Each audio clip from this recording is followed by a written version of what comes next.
задача нашего музея – отдела депортации, прежде всего, пока живы наши старики, наши бабушки, собрать как можно максимально весь материал об этой трагедии, об этих днях.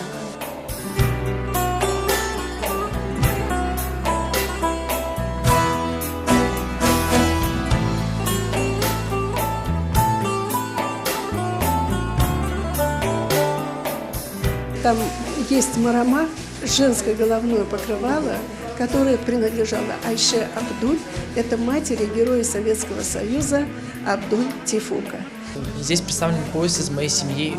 Их депортировали в Ташкентскую область. Этот пояс был с собой у моей бабушки. Вот здесь мы можем заметить то, что на поясе не хватает одной серебряной детали. Ее во время ссылки поменяли на кусок лепешки.